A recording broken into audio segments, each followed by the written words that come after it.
At Novus Global, we love to tease apart the distinction between real growth mindset and a faux growth mindset. Faux, fake, pretend, posturing.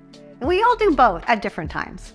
The thing with faux anything is it looks real, but it's not. When you get to the actual details of the thing, whether it's leather or fur or whatever it is, you know it's not actually the real deal.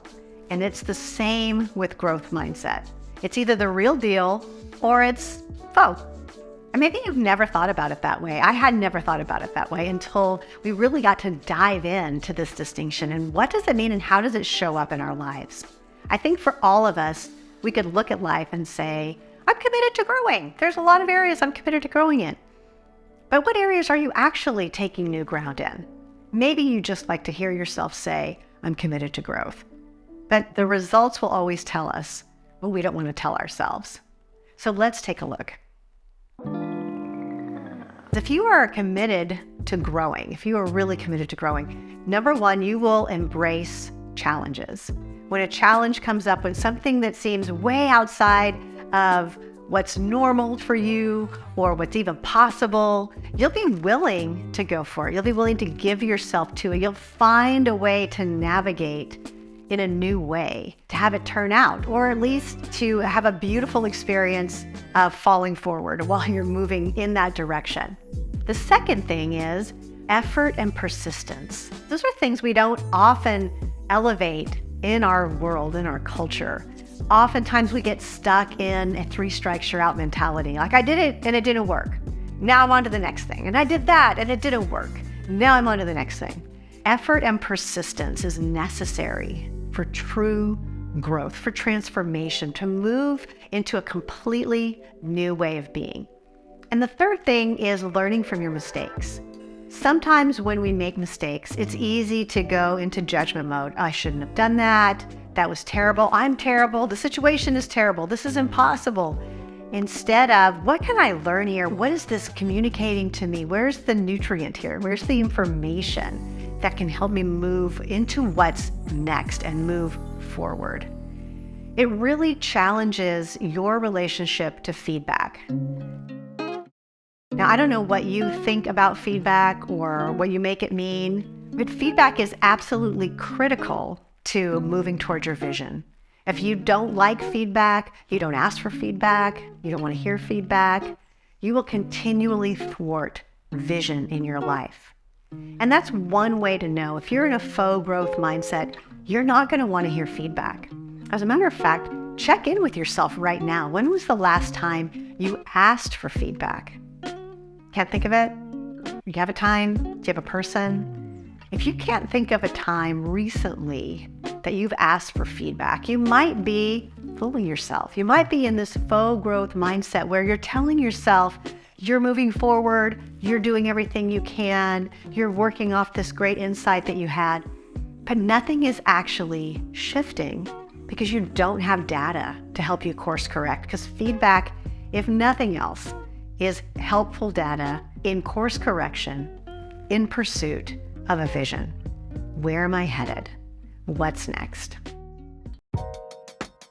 Let me give you a specific example. This is a story that actually happened, and I think it perfectly illustrates the difference between a faux growth mindset and actual growth mindset.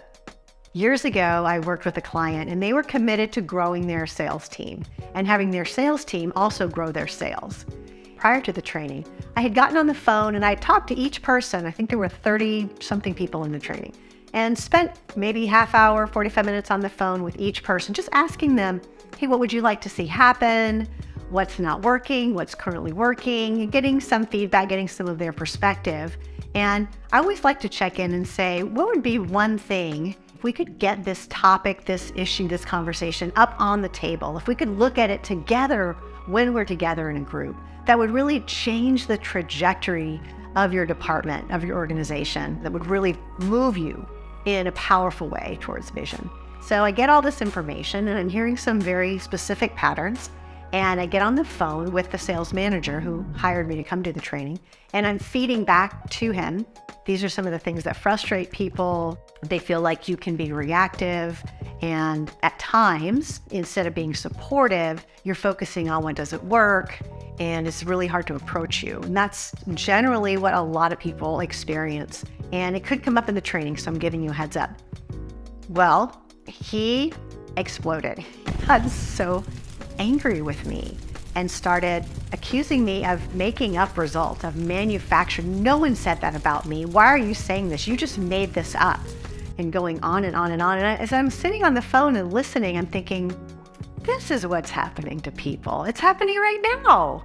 And so I waited until he'd finished. I could tell he was surprised, frustrated. I get it. And I said, I feel like this response I just got is really what the feedback is pointing to. It's part of what people are talking about.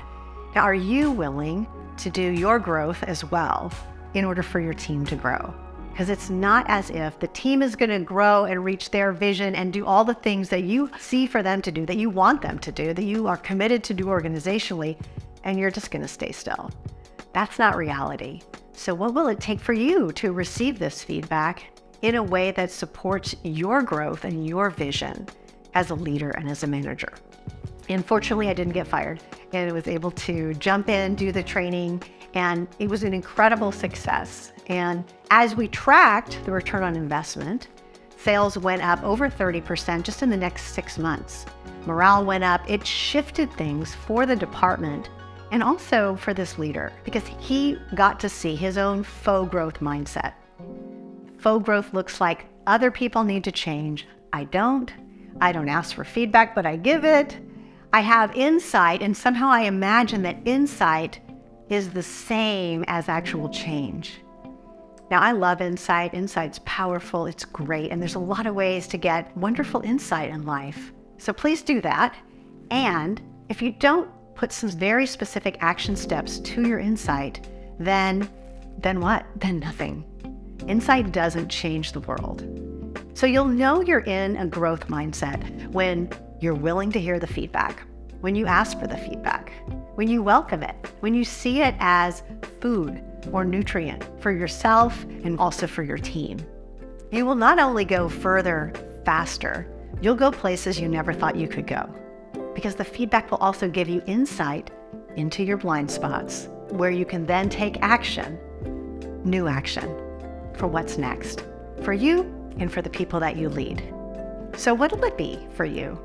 Look at your life and see, where have I just given lip service to growth, but I can tell I'm not really interested? And where am I committed to growth because I've seen shifts, because I've been uncomfortable, because I'm willing to enter into what's uncertain or unpredictable and stay the course? If you've ever struggled with course correcting, with looking at feedback as food, as nutrient, check out my video on course correction, on feedback. It'll give you a ton of resource in this area. If this was helpful for you, like, subscribe. It really helps other people find this channel and use it as a resource as well.